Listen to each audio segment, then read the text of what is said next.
નમસ્કાર મિત્રો, જીપી સિરીઝમાં આપનું સ્વાગત છે। મિત્રો આજે આપણે પાલડી અમદાવાદની ઉડતી મુલાકાત લીધી છે અને નાનકડો વિડીયો શેર કરીએ છીએ। કાળઝાળ ગરમી, ખતરનાક ગરમી છે અને સૌથી મહત્ત્વની વસ્તુ એ છે કે આ પાલડી આશ્રમ રોડ છે અને જબરજસ્ત ગરમી છે ને લગભગ આપણે 1 વાગ્યાના અરસામાં આવ્યા છે ને તમે જુઓ કાળઝાળ ગરમી છે, વાહનોનો ધમધમાટ છે અને વાહનોના કારણે ગરમી પણ વધારે અહીંયા થઈ રહી છે।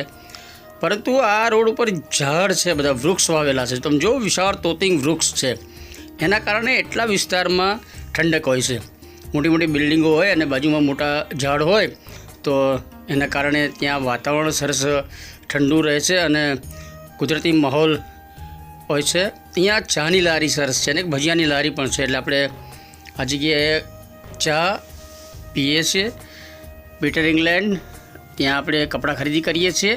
અહીંયા બાજુમાં આપણે એક કલર લેબ હતી ફોટોની અને એટલે આપણે ત્યાં પણ વારંવાર આવતા હતા। ઉપરાંત પાલડી પણ ફોટો ગુડ્સ છે, ત્યાંથી ખરીદી કરતા હતા। અહીં ગ્રામોદ્યોગ ગાંધીહાટ છે, ત્યાં પણ ચંપલને એવું ખરીદી કરતા હતા।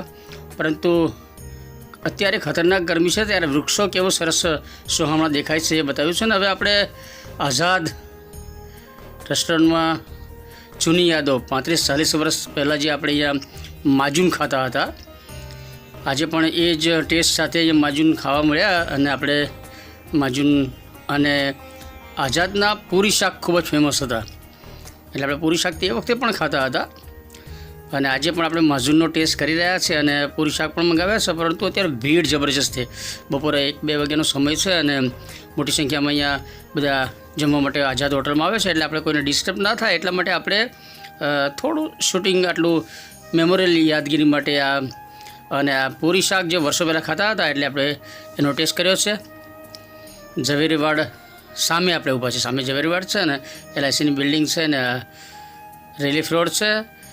આઝાદની જૂની યાદો માટે થઈને આજે આપણે થોડો ટેસ્ટ માજૂન અને પૂરી શાકનો કર્યો છે।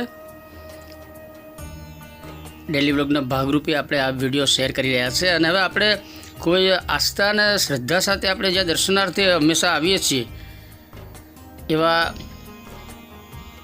ચમત્કારિક હનુમાન દાદાના દર્શને હવે આવ્યા છીએ। આપણે ઘણીવાર અહીંયા દર્શન કરવા આવીએ જ છીએ।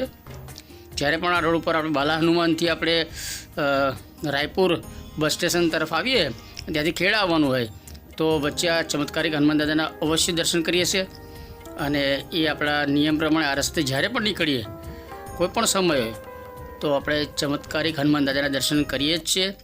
અને આજે બપોરે લગભગ 2-2:30 વાગ્યાનો સમય છે, એટલે આપણે દર્શનાર્થે આવ્યા છીએ અને મંદિર અત્યારે દર્શન થઈ શકતા નથી કારણ કે 3 વાગ્યા પછી અહીંયા હનુમાન દાદાના દર્શન થશે। વિજયભાઈ છે અને તેઓ જ અહીંયા પૂજા વિધિ કરાવે છે। અહીંયા મહાદેવનું સરસ મંદિર, પ્રાચીન મંદિર છે, એ પણ ફરી ક્યારેક એ મહાદેવ વિશે ખાસ સ્પેશિયલ આપણે બ્લોગ બનાવીશું કારણ કે એની પણ રચના, વિશિષ્ટ રચના થયેલી છે।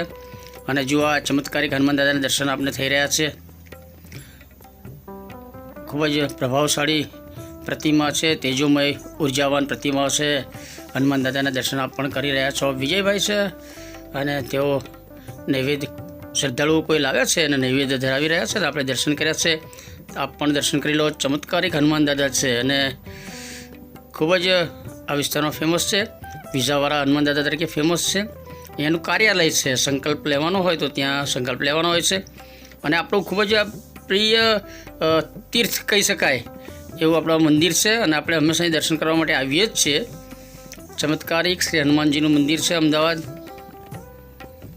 અને અહીંયા દર્શનનો સમય લખેલો છે, જુઓ તમે, સવારે 7:30થી બપોરે 1 વાગ્યા સુધી ને 1 થી 3 રિસેસ હોય છે, એટલે મંદિર દર્શન માટે બંધ હોય છે। અને આજે આપણે અમદાવાદ આવ્યા હતા એટલે ડેલી બ્લોગના ભાગરૂપે વિડીયો શેર કરવાનો હતો, એટલે આપણે હનુમાન દાદાના દર્શને આવ્યા છીએ અને દાદાના દર્શન કર્યા છે। અને હંમેશા આપણે દરરોજ ડેલી જે આપણી રોજનીશી હોય છે એનું બ્લોગ શેર કરીએ છીએ। મિત્રો, અમદાવાદની ઉડતી મુલાકાત આજે 12/6/2014ના દિવસે આપણે લીધી હતી અને વિડીયો શેર કરીએ છીએ। આ વિડીયો આપણે ગમે તો લાઈક કરો, શેર કરો અને જીપી સિરીઝ ચેનલ સબસ્ક્રાઈબ કરો। જય શ્રી ચમત્કારિક હનુમાન દાદા।